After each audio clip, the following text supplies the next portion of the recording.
Continuing on line 560. This said, Entellus for the strife prepares. Stripped of his quilted coat, his body bears. Composed of mighty bones and brawn he stands, a goodly towering object on the sands. Then just Aeneas equal arms supplied, which around their shoulders to their wrists they tied. Both on the tiptoe stand, at full extent, their arms aloft, their bodies inly bent. Their heads from aiming blows they bear afar, with clashing gauntlets then provoke the war. One on his youth and pliant limbs relies, one on his sinews and his giant size.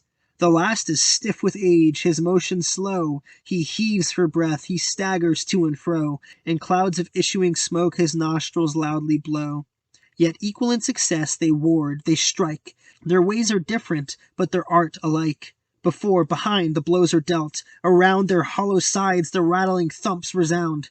A storm of strokes, well meant, with fury flies, and airs about their temples, ears, and eyes. Nor always airs, for oft the gauntlet draws a sweeping stroke along the crackling jaws.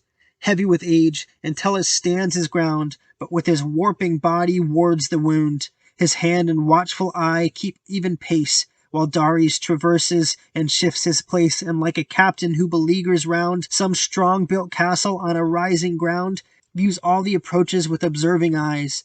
This and that other part in vain he tries, and more on industry than force relies. With hands on high, Entellus threats the foe, but Dares watched the motion from below, and slipped aside, and shunned the long descending blow.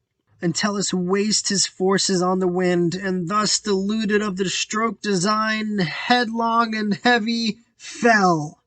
His ample breast and weighty limbs his ancient mother pressed. So falls a hollow pine that long had stood on Ida's height, or Erymanthus wood, torn from the roots.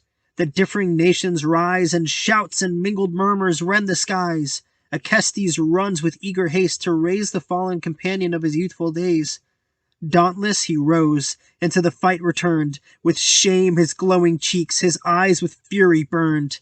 Disdain and conscious virtue fired his breast, and with redoubled force his foe he pressed. He lays on load with either hand, amain, and headlong drives the Trojan o'er the plain. Nor stops, nor stays, nor rest, nor breath allows, but storms of strokes descend about his brows, a rattling tempest and a hail of blows.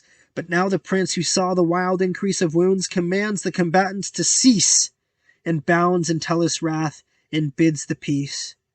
First to the Trojans spent with toil he came, and soothed his sorrow for the suffered shame.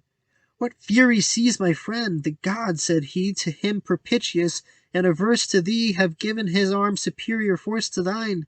'Tis madness to contend with strength divine. The gauntlet fight thus ended, from the shore his faithful friends unhappy Dares bore. His mouth and nostrils poured a purple flood, and pounded teeth came rushing with his blood. Faintly he staggered through the hissing throng, and hung his head, and trailed his legs along. The sword and casque are carried by his train, but with his foe the palm and ox remain. The champion then before Aeneas came, proud of his prize, but prouder of his fame. O goddess-born, and you, Dardanian host, mark with attention and forgive my boast. Learn what I was by what remains, and know from what impending fate you saved my foe. Sternly he spoke, and then confronts the bull, and on his ample forehead aiming full, the deadly stroke descending, pierced the skull.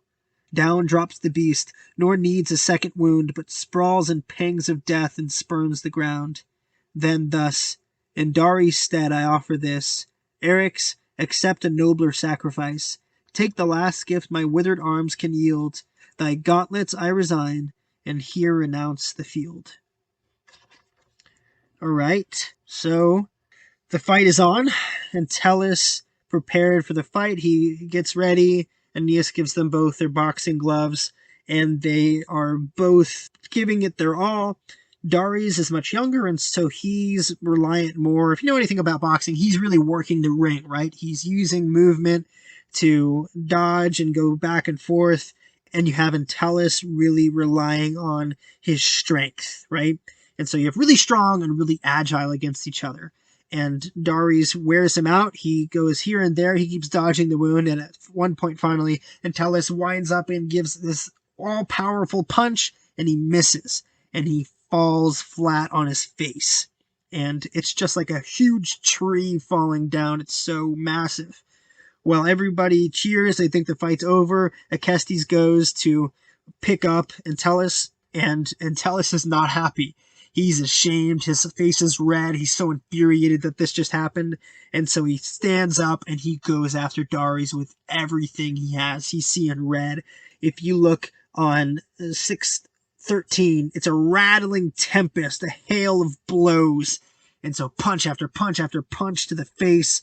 And finally, it gets so intense that Aeneas calls off the fight. And he goes up to Dares and says, "Man, the gods were not with you, and how could you have fought against the gods?"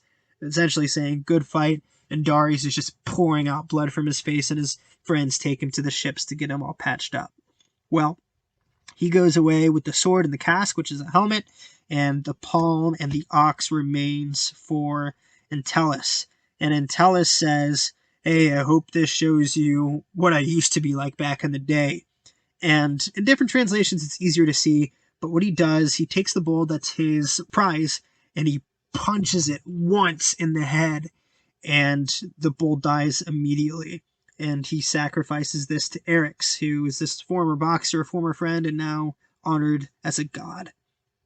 So finally, we're going to go to the archery competition. Line 646. This done, Aeneas orders for the close the strife of archers with contending bows. The mast Sergestus' shattered galley bore with his own hands, he raises on the shore. A fluttering dove upon the top they tie, the living mark at which their arrows fly. The rival archers in a line advance, their turn of shooting to receive from chance. A helmet holds their names, the lots are drawn. On the first scroll was read Hippocoon. The people shout. Upon the next was found young Menesthius, late with naval honours crowned. The third contained Eurytion's noble name, thy brother Pandarus, and next in fame, whom Pallas urged the treaty to confound and send among the Greeks a feathered wound. Acestes in the bottom last remained, whom not his age from youthful sports restrained. Soon all with vigour bend their trusty bows, and from the quiver each his arrow chose. Hippocoon's was the first. With forceful sway it flew, and whizzing cut the liquid way. Fixed in the mast the feathered weapon stands. The fearful pigeon flutters in her bands, and the tree trembles, and the shouting cries of the pleased people rend the vaulted skies. Then Menesthius to the head his arrow drove, with lifted eyes, and took his aim above, but made a glancing shot, and missed the dove. Yet missed so narrow that he cut the cord which fastened by the foot the flitting bird. The captive thus released, away she flies, and beats with clapping wings the yielding skies. His bow already bent, Eurytion stood, and having first invoked his brother god, his winged shaft with eager haste he sped. The fatal message reached her as she fled. She leaves her life aloft. She strikes the ground, and renders back the weapon in the wound. Acestes, grudging at his lot, remains without a prize to gratify his pains. Yet shooting upwards sends his shaft to show an archer's art, and boast his twanging bow. The feathered arrow gave a dire portent, and latter augurs judge from this event. Chafed by the speed it fired, and as it flew, a trail of following flames ascending drew. Kindling they mount and mark the shiny way across the skies as falling meteors play, and vanish into wind or in a blaze decay. The Trojans and Sicilians wildly stare, and trembling turn their wonder into prayer. The Dardan prince put on a smiling face, and strained Acestes with a close embrace. Then, honoring him with gifts above the rest, turned the bad omen, nor his fears confessed. "The gods," said he, "this miracle have wrought, and ordered you the prize without the lot. Accept this goblet, rough with figured gold, which Thracian Cisseus gave my sire of old. This pledge of ancient amity receive, which to my second sire I justly give." He said, and with the trumpet's cheerful sound proclaim him victor, and with laurel crowned. Nor good Eurytion envied him the prize, though he transfixed the pigeon in the skies. Who cut the line with second gifts was graced. The third was his whose arrow pierced the mast. All right, so the archery competition. The first one, Hippocoon fires, and it's not a bad shot, but it just goes straight into the mast. The next one is Menestheus, and he fires, and it's really close, so close that it cuts the cord that the bird is tied with, but he doesn't actually get the bird. Eurytion is next, and very speedily he grabs his arrow and shoots it and gets the bird in midair. A very impressive shot, and so he's going to win the competition. But Acestes is bummed that he won't have a chance to even try. And so he wants to show everybody that he has a good shot still, that even though he's older, he still has it, right? And so he grabs his arrow, he shoots it, and this strange thing happens where right behind the arrow is this trail of flames, like a meteor almost, and nobody knows what to think of it. Aeneas quickly puts on a brave face and says, "Oh, the gods have obviously honored you without the others involved. So you didn't even have to be a part of the competition. The gods gave you their favor, even though, like we've seen before, he has fears underneath the surface. He's not confessing them publicly." And so he gives Acestes first place, and then the rest in the order that would make sense. So continuing now, line 714, with the youths. The chief, before the games were wholly done, called Periphantes, tutor to his son, and whispered thus: "With speed Ascanius find, and if his childish troop be ready joined, on horseback let him grace his grandsire's day, and lead his equals armed in just array." He said, and calling out the cirque he clears, the crowd withdrawn, an open plain appears. And now the noble youths of form divine advance before their fathers in a line. The riders grace the steeds with glory shine. Thus marching on in military pride, shouts of applause resound from side to side. Their casques adorned with laurel wreaths they wear, each brandishing aloft a cornel spear. Some at their backs their gilded quivers bore, their chains of burnished gold hung down before. 3 graceful troops they formed upon the green, 3 graceful leaders at their head were seen. 12 followed every chief, and left a space between. The first young Priam led, a lovely boy whose grandsire was the unhappy king of Troy. His race in after times was known to fame, new honors adding to the Latian name. And well the royal boy his Thracian steed became. White were the fetlocks of his feet before, and on his front a snowy star he bore. Then beauteous Aetus, with Iülus bred, of equal age, the second squadron led.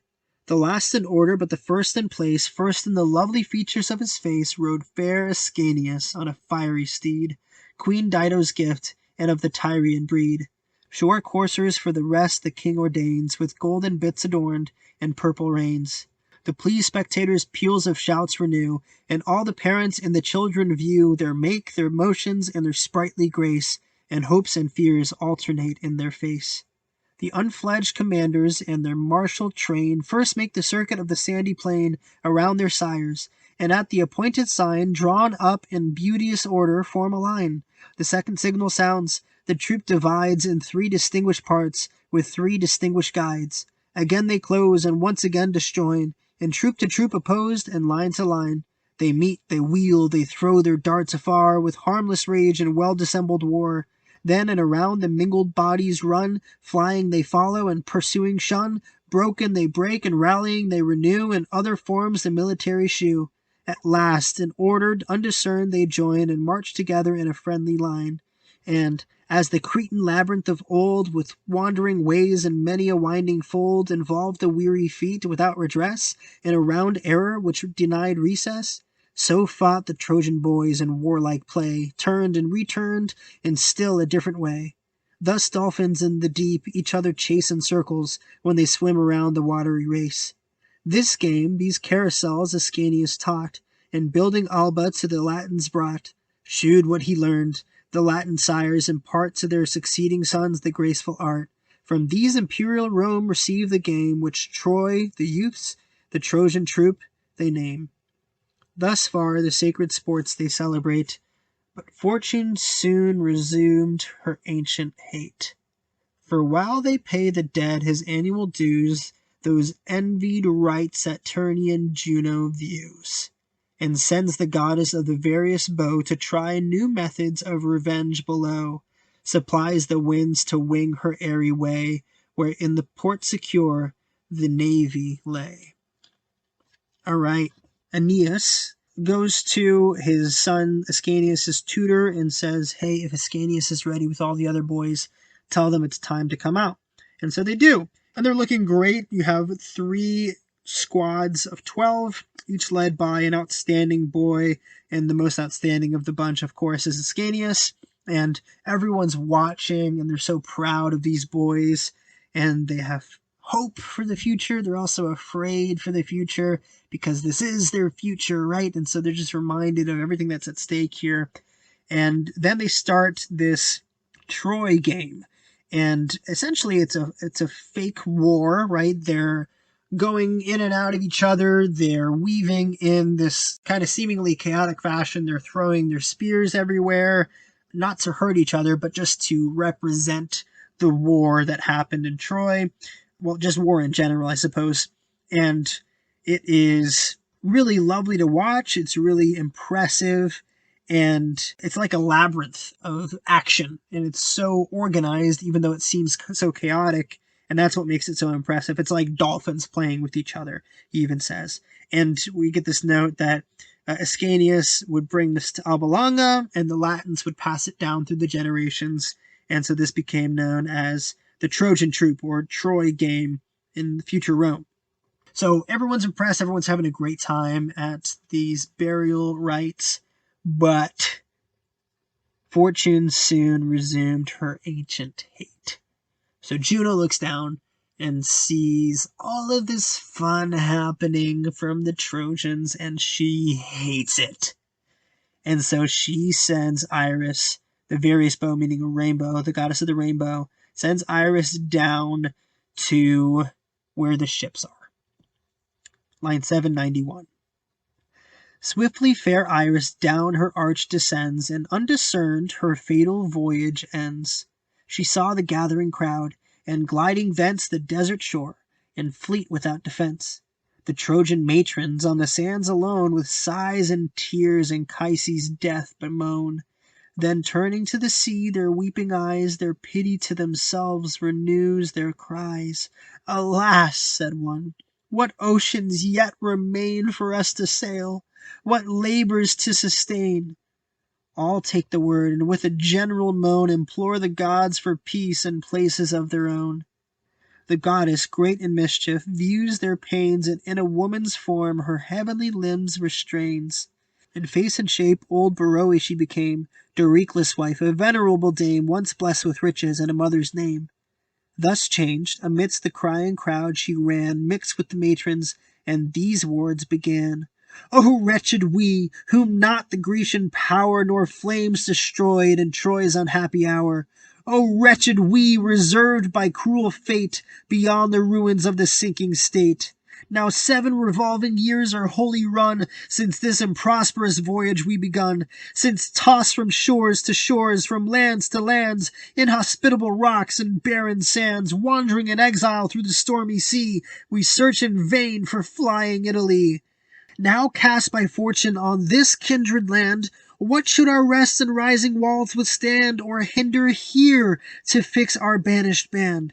O country lost, and gods redeemed in vain, if still in endless exile we remain! Shall we no more the Trojan walls renew, or streams of some dissembled Simois view? Haste! Join with me, the unhappy fleet consume. Cassandra bids, and I declare her doom. In sleep I saw her, she supplied my hands, for this I more than dreamt, with flaming brands. With these, said she, these wandering ships destroy. These are your fatal seats, and this your Troy.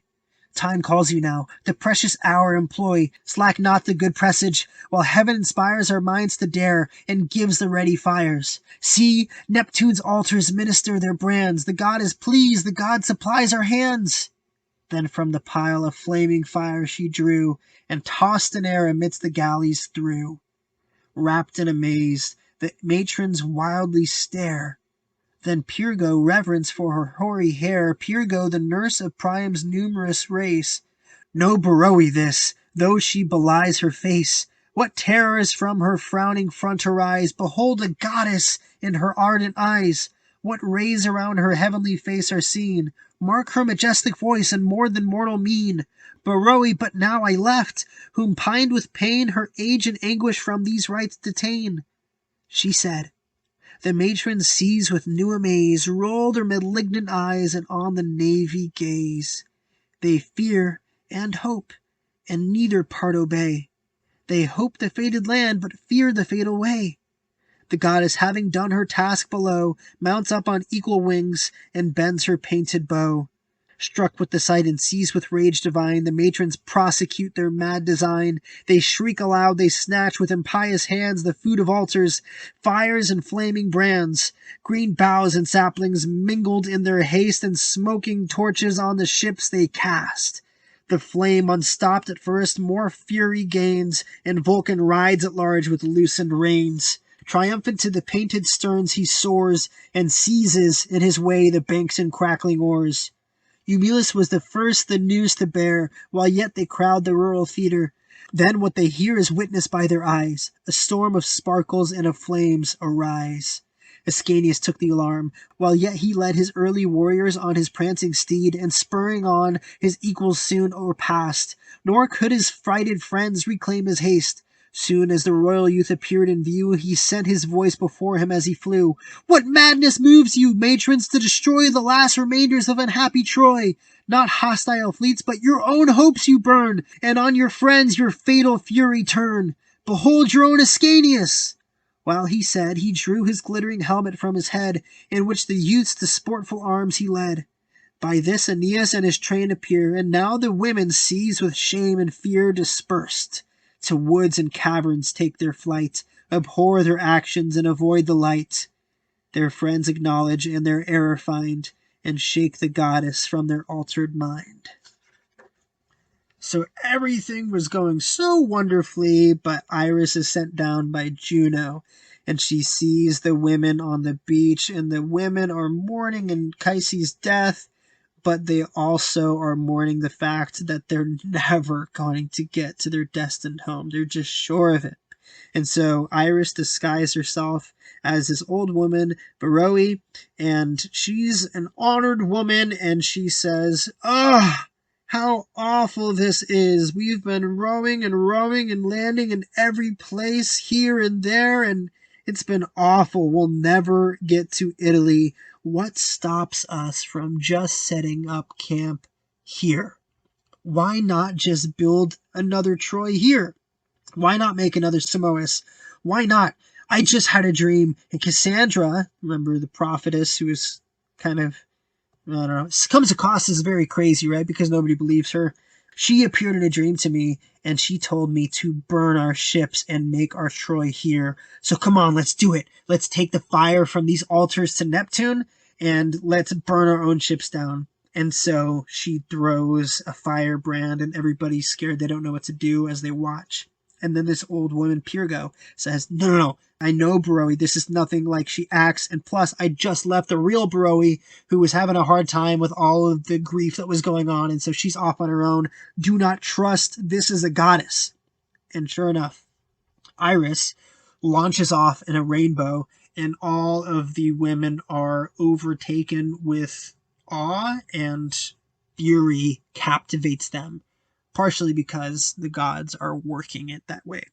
And so they all take fire from the altars and throw it onto the ships. And that's kind of a big no-no towards the gods anyway. So this really is madness in every sense. And Vulcan, which would just be the fire, rages on the ships and starts destroying everything. And Eumelus is one of the Trojan boys, and he sees what's going on and tells everybody, the ships are on fire, the ships are on fire. So Ascanius quickly, and all the other youth and everybody that can come quickly does. Ascanius is the first to get there, and he says, what are you doing? You're destroying our hope, your hope for the future. What are you doing? And they're all terrified. Aeneas comes as well, and the women realize what they're doing. They're ashamed, and they all run away and hide themselves until the madness of the gods kind of wears off. That's where we pick up on 889. Not so the raging fires their fury cease, but lurking in the seams with seeming peace, work on their way amid the smoldering tow, sure in destruction, but in motion slow. The silent plague through the green timbers eats, and vomits out a tardy flame by fits. Down to the keels and upward to the sails the fire descends or mounts, but still prevails. Nor buckets poured, nor strength of human hand can the victorious element withstand. The pious hero rends his robe and throws to heaven his hands, and with his hands he vows.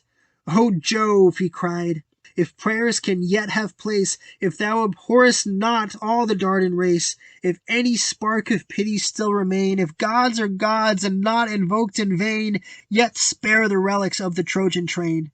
Yet from the flames our burning vessels free, or let thy fury fall alone on me. At this devoted head thy thunder throw, and send the willing sacrifice below." Scarce had he said, when southern storms arise. From pole to pole the forky lightning flies. Loud rattling shakes the mountains and the plain. Heaven bellies downward, and descends in rain. Whole sheets of water from the clouds are sent, which, hissing through the planks, the flames prevent and stop the fiery pest. 4 ships alone burn to the waist, and for the fleet atone. But doubtful thoughts the hero's heart divide, if he should still in Sicily reside, forgetful of his fates, or tempt the main, and hope the promised Italy to gain. Then Nautes, old and wise, to whom alone the will of heaven by Pallas was foreshown, versed in portents, experienced and inspired to tell events, and what the fates required, thus while he stood to neither part inclined, with cheerful words relieved his laboring mind. "O goddess born, resigned in every state, with patience bear, with prudence push your fate by suffering well. Our fortune we subdue. Fly when she frowns, and when she calls, pursue. Your friend Acestes is of Trojan kind. To him disclose the secrets of your mind. Trust in his hands your old and useless train, too numerous for the ships which yet remain. The feeble old, indulgent of their ease, the dames who dread the dangers of the seas, with all the dastard crew who dare not stand the shock of battle with your foes by land. Here you may build a common town for all, and from Acestes' name Acesta call." The reasons which his friends' experience joined encouraged much, but more disturbed his mind. 'Twas dead of night when to his slumbering eyes his father's shade descended from the skies, and thus he spoke. "O more than vital breath, loved while I lived, and dear even after death, O son, in various toils and troubles tossed, the King of heaven employs my careful ghost on his commands. The God who saved from fire your flaming fleet and heard your just desire. The wholesome counsel of your friend receive, and here the coward train and women leave. The Trojan youth and those who nobly dare transport to tempt the dangers of the war. The stern Italians will their courage try. Rough are their manners and their minds are high. But first to Pluto's palace you shall go, and seek my shade among the blessed below. For not with impious ghosts my soul remains, nor suffers with the damned perpetual pains, but breathes the living air of soft Elysian plains. The chaste Sibylla shall your steps convey, and blood of offered victims free the way. There shall you know what realm the gods assign, and learn the fates and fortunes of your line. But now farewell, I vanish with the night, and feel the blast of heaven's approaching light," he said, and mixed with shades, and took his airy flight.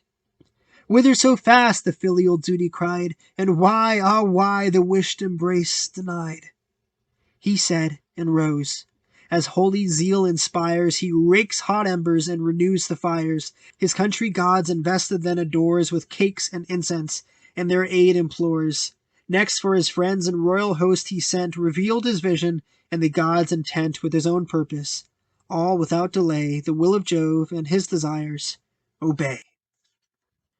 So the ships are all on fire, the women are all hiding, and the fires are not going out. It doesn't matter how many people try, how many buckets of water they pour on everything. The fire is hot enough that even though it's creeping slowly, it's just destroying all of the ships. And so Aeneas quickly raises his pious hands and says, "Jupiter, if you care about us at all, please send rain to stop this." And immediately, rain comes. There's lightning, it's a great storm, and the water falls on the ships and puts out the fires. And so he's happy, but he's just not sure what to do. Is this a bad sign? Should they actually stay in Sicily? Aeneas doesn't know. And so old Naughties, one of the priests of Athena, says, no, this is what you do. Cheer up. You should leave everyone behind who wants to stay behind, and take with you everyone who wants to go. If the old women don't want to go anymore, then let them stay. If there's any cowards, any dastards, let them stay. Found a town for them, call it Acesta after Acestes, and the rest of us will keep going. Aeneas is still not sure, and so he goes to sleep, and that night his father Anchises appears to him and says, "Ah, my loved son, you are favored by the gods, and Jupiter has sent me to say, follow Naughty's advice. Do exactly what he said, and you will go. The Italians will be tough, and you can't have any cowards with you. So leave everyone behind, just like he's saying. And by the way, you're also going to have to come to the underworld. Go to Pluto's palace. It'd be like Hades, right? And I am there waiting for you. The Sibyl will lead you on your way, and we will see each other then. But I see the light is coming, and I have to go now." And so he flies away, and Aeneas, very much like with his mother, says, "Ah, why are you not letting me even embrace you?" And he gets up. He lights all the fires for all the gods. He gives cakes and incense to the Trojan gods, Vesta especially, and he says, "Okay, guys, we're going to do this," and everybody gets to work willingly. Line 980. "They list with women each degenerate name, who dares not hazard life for future fame.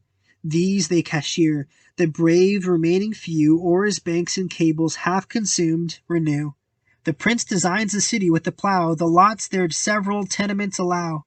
This part is named from Ilium, that from Troy, and the new king ascends the throne with joy. A chosen senate from the people draws, appoints the judges, and ordains the laws. Then on the top of Eryx they begin a rising temple to the Paphian queen.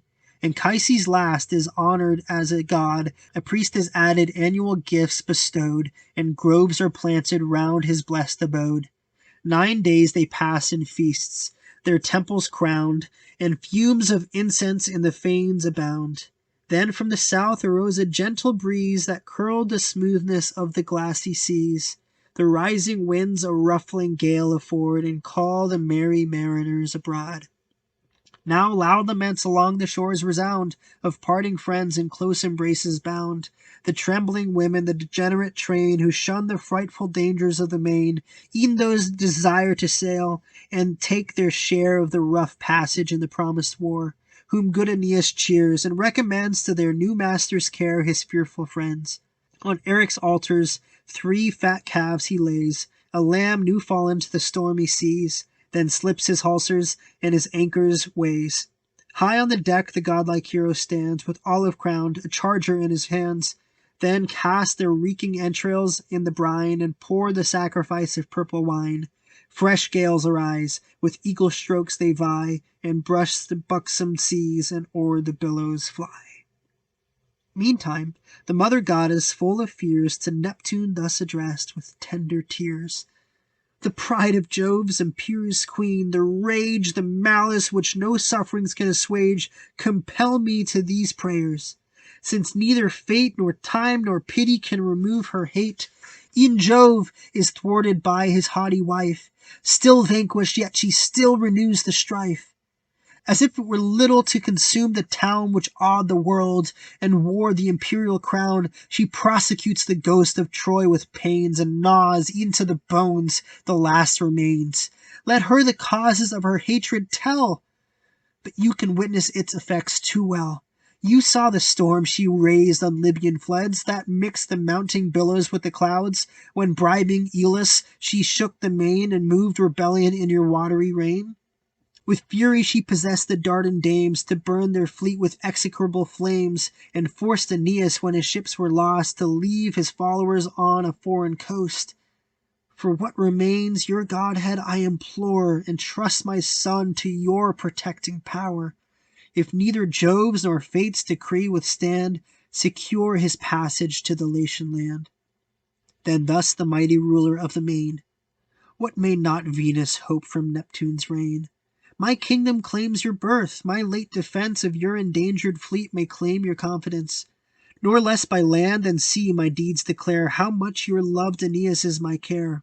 Thee, Xanthus, and thee, Simois, I attest. Your Trojan troops, when proud Achilles pressed and drove before him headlong on the plain, and dashed against the walls the trembling train, when floods were filled with bodies of the slain, when crimson Xanthus, doubtful of his way, stood up on ridges to behold the sea, new heaps came tumbling in and choked his way. When your Aeneas fought, but fought with odds of force unequal and unequal gods, I spread a cloud before the victor's sight, sustained the vanquished, and secured his flight. E'en then secured him, when I sought with joy the vowed destruction of ungrateful Troy. My will's the same, fair goddess, fear no more. Your fleet shall safely gain the Latian shore. Their lives are given. One destined head alone shall perish, and for multitudes atone. Thus having armed with hopes her anxious mind, his finny team Saturnian Neptune joined, then adds the foamy bridle to their jaws, and to the loosened reins permits the laws. High on the waves his azure car he guides, its axles thunder, and the sea subsides, and the smooth ocean rolls her silent tides. The tempests fly before their father's face, trains of inferior gods his triumph grace, and monster whales before their master play, and choirs of Tritons crowd the watery way. The marshalled powers in equal troops divide to right and left, the gods his better side enclose, and on the worst the nymphs and nereids ride. All right, so they list all the women who don't want to come. They cashier them, meaning they dismiss them kind of dishonorably, and they say, okay, these are going to be the ones to stay. And Aeneas designs the city, names the different parts of it, makes a temple to the Paphian god, which would be Venus, and the gods are pleased, and everything is established in this new Acesta, which is going to be ruled by Acestes. So it's time to leave. The winds beckon them to sea, and everybody is lamenting. Even the people who wanted to stay behind, now they want to go. It's so sad to part ways, and they sacrifice, and then they go on the calm sea. But Venus is quite worried, because every time this happens and things look great, that nasty Juno gets in the way, and no matter how much she's told that fate has destined Rome to be, she won't stop. And so Neptune, she says, last time that my boy was on the sea like this, Juno sent this awful storm, and it was outside of your command, and don't let that happen again. And Neptune says, hey, what could I deny you? Aphrodite, Venus, was actually born out of the ocean, and so your birth was from my kingdom, and I've always cared for your son. Aeneas has always been protected by me, and you can see this in the Iliad. When Achilles was murdering everyone on the rivers at Troy, I sheltered Aeneas, I wrapped him up in cloud, and I whisked him away. No matter where he's at, sea or land, I promise I will protect your boy. And so she's happy about it, of course, and he gathers all of the gods and creatures of the ocean, and he commands the way to make the smooth sailing for Aeneas and his men. Line 1082. Now a smiling hope with sweet vicissitude, within the hero's mind his joys renewed. He calls to raise the masts, the sheets display, the cheerful crew with diligence obey. They scud before the wind and sail in open sea. Ahead of all the master pilot steers, and as he leads the following navy veers. The steeds of night had travelled half the sky, the drowsy rowers on their benches lie, when the soft god of sleep with easy flight descends and draws behind a trail of light. Thou, Palinurus, art his destined prey, to thee alone he takes his fatal way. Dire dreams to thee, an iron sleep he bears, and lighting on thy prow the form of Phorbus wears. Then thus the traitor god began his tale. The winds, my friend, inspire a pleasing gale. The ships without thy care securely sail. Now steal an hour of sweet repose, and I will take the rudder and thy room supply. To whom the yawning pilot, half asleep, Me dost thou bid to trust the treacherous deep? The harlot smiles of her dissembled face, and to her faith commit the Trojan race? Shall I believe the siren south again, and oft betrayed not know the monster main? He said, his fastened hands the rudder keep, and fixed on heaven his eyes repel invading sleep. The god was wroth, and at his temples threw a branch in Lethe dipped, and drunk with Stygian dew. The pilot, vanquished by the power divine, soon closed his swimming eyes and lay supine. Scarce were his limbs extended at their length, the god, insulting with superior strength, fell heavy on him, plunged him in the sea, and with the stern the rudder tore away. Headlong he fell, and struggling in the main, cried out for helping hands, but cried in vain. The victor demon mounts obscure in air, while the ship sails without the pilot's care. On Neptune's faith the floating fleet relies, but what the man forsook the god supplies, and o'er the dangerous deep secure the navy flies. Glides by the Siren's cliffs, a shelfy coast long infamous for ships and sailors lost, and white with bones. The impetuous ocean roars, and rocks rebellow from the sounding shores. The watchful hero felt the knocks, and found the tossing vessel sailed on shoaly ground. Sure of his pilot's loss, he takes himself the helm, and steers aloof, and shuns the shelf. Inly he grieved, and groaning from the breast, deplored his death, and thus his pain expressed. For faith reposed on seas, and on the flattering sky, thy naked corpse is doomed on shores unknown to lie. All right, so the section starts with the result of Neptune's favor, and Aeneas is smiling sweetly. Everyone is in a good mood because the sea is so calm and favorable to going to Italy, but it's nighttime, and the god of sleep comes down to Polyneurus, and he says, it's me, Phorbus, your shipmate, and the winds are pleasant. Let me take over for a little bit. And Polyneurus knows, I don't trust this. I think this is a trick. But he's trying to do his best to stay awake. And the god gives him this branch that was dipped in Lethe, which is the river of forgetfulness in Hades, and the Styx. And he puts it around the temples of Polyneurus, and this completely forces Polyneurus to sleep. And he falls asleep, and the god of sleep chucks him overboard. And so he goes headfirst into the water. He cries out for help, but it's no use. Everyone's sleeping, and they can't hear him. And Neptune makes sure the ship goes safely on. And Aeneas wakes up and says, Polyneurus must have fallen overboard. He knows he's gone, and he laments the fact that Polyneurus, his naked corpse, will lie on an open shore, which is especially not good for a Greek or a Roman, because he won't have peace in the underworld until he's properly buried. And that's the end of Book 5.